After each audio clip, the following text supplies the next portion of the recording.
attention. Proper Job, who is a forum poster and not a random outburst, had a very excellent point. Out of all of the sisters, Ekko seems to be the most creative, mysterious and philosophical, and I think the New World could benefit greatly from that. If Ekko had a chamber, I'd imagine her standing on one foot on the edge of a pagoda, and having that reflected over an entire world would be fantastic. Sister Ava, the tantalising cat lady, and Sister Yanni, the one in the bed fort, were tied at 7 votes each, which makes Go With Christ's vote for Ava fairly amusing, since he only chose her because he felt that Yanni was a lost cause. Most of the other votes for Ava conclude that she is most representative of life. Don't fear death. Death in the void. Slan says that she is driven and energetic, most willing to seek the answers herself. Our entire journey has been us being pushed around by all sorts of people, so having someone that has determination to get what they want is very refreshing. This is essentially what Shogaton says, and Chirrell says that she would make life worth living. DC Griggs implies that whilst all the sisters were trying to manipulate you, it's possible that Ava was doing it purely because that's her nature. There are also many voters who peg her as the most relatable. Slan says her life just makes her normal, Chirrell just gets that feeling and can't explain why. Shogaton describes her as something between a badass and a damsel in distress, mirroring Brewski's sentiment that she is appreciative without appearing overconfident and will keep up her best efforts. This culminates in the Nymfetishist's reasoning, which I particularly enjoyed.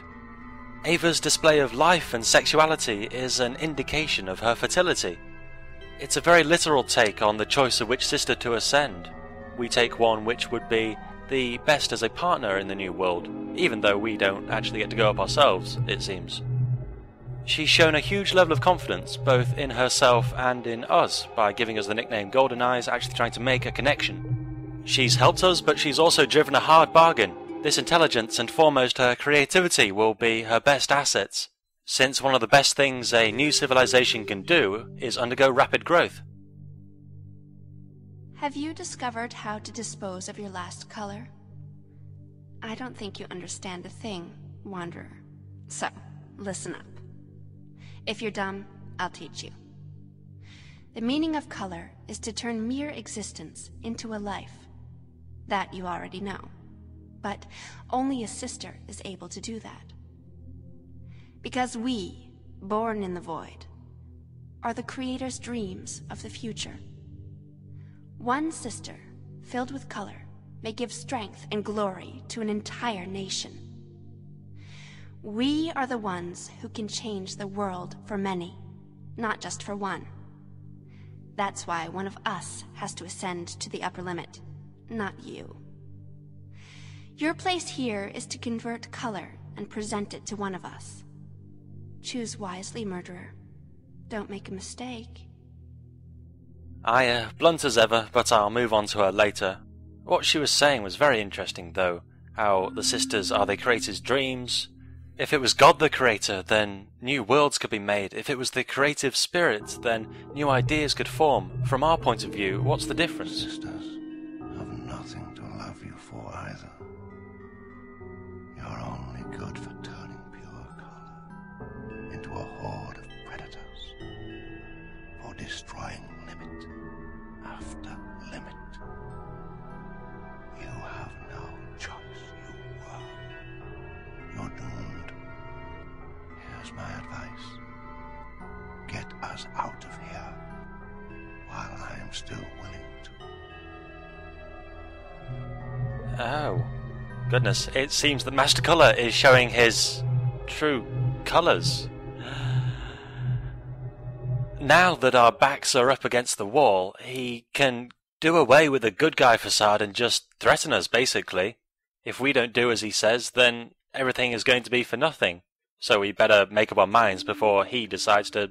Well, he can't do anything, surely. He has no will of his own. Or was that a lie, too? I will teach you to bring the dead to life. The wall doesn't have much, if any, violet or gold, but it has a huge amount of amber. And it's difficult to pass that sort of colour up, so I'm going here for now. It means that I can use amber for the entire rest of this duration, and I know that I'll never run out, so it's good to have a backup. On to Yanni then. She seems to be the sister that people had least to say about. Really, all the votes to do with her are very, very vague, or particularly about her house. As Air Force succinctly exclaims, "Her house is full of ghosts! Get her out of there!" Hopper UK elaborates on this a bit, saying that she's a frightened child, alone with her fears, and we should show her the meaning of hope. Yanni's surroundings aren't just hopeless, she has also apparently seen the upper limit, and thinks that it's a complete wasteland. So, as Neon Grey says, it would be really nice if we could prove her wrong. Daedalus Esquire technically voted for Ole, but he didn't give any reasons for choosing her, whilst saying that he felt sorry for Yanni trapped alone in that house, and the horrors she might have seen, which is an interesting consideration on how the sisters ended up where they are. So I'm going to chalk his post up as a vote for Yanni. And I don't regret that decision. Some strange flea was going to vote for Ema, but was worried that releasing her fourth heart might kill her with the pendulum, so he chose Yanni because she seemed the most interesting one. Or at least her ending would be most interesting anyway. The only one that really chose it based on the qualities of Yanni herself was Frau Jess, who admires her selflessness. I think that's the problem with Yanni. Her house is a very disturbing atmosphere, but the girl herself is also equally disturbing, and many people were put off by this. I'm going to assume that stems from Ratatosk's reasoning, that her head is disproportionately large, and she therefore deserves our charity. I think he's hit the nail on the head there. The next set of girls are also tied. I didn't realise things would be so close. It seems that they're separated into very particular areas or tiers. Ema and Una both had 13 votes, while Aya has 15. I'm going to lump them together since there's very little in it. I'm going to assume that the reason all of these sisters garnered a similar number of votes are because they invoke remorse for their suffering. Una is a flame, very clearly, Ema is set up to be sacrificed, and Aya is very self-deprecating. When one directs the anger inwards, when one is being threatened by the outside world, and when another is entirely disassociated from their own impending death, you end up feeling sorry for them. Looking at Una's votes, it's here that people really started to debate between several different sisters before coming to a final conclusion. I won't go through these, but Frey Joker eventually settled on Una, mainly because her suffering didn't seem to be finite, it seemed to be her punishing herself. Unlike Ema, who's resigned herself to her fate, Una is currently suffering more, and therefore is most sympathetic. Also very indecisive was Manuel Calavera. Apparently he was put off by my description of Ava. I didn't intend to have an impact on anyone's decisions, but, well, can't do anything about it now. He chose Una, not just because she was sad about the suffering, but because she was focused on it. It's the difference between helping a mental patient that's not aware of their own insanity, and someone who's slowly losing grip and knows exactly what's happening. And so he thought that she was more deserving. This is similar to Shasna's reasoning, that Una is very pious, even whilst in constant torment. Omega Darkcat saw the bright side of this. Showing kindness to someone that had all but given up could result in much greater returns. Emerald, emerald, azure, azure, azure. So while suffering is a very appealing aspect in choosing Una, another one is her change, and as Psycho Serum says, there's nothing like the weight of the world to keep someone moving. This perfectly summarises the two viewpoints, and the change aspect came about mainly because of the video I showed of the sisters' responses to opening their third hearts. We are running out of time. Hurry.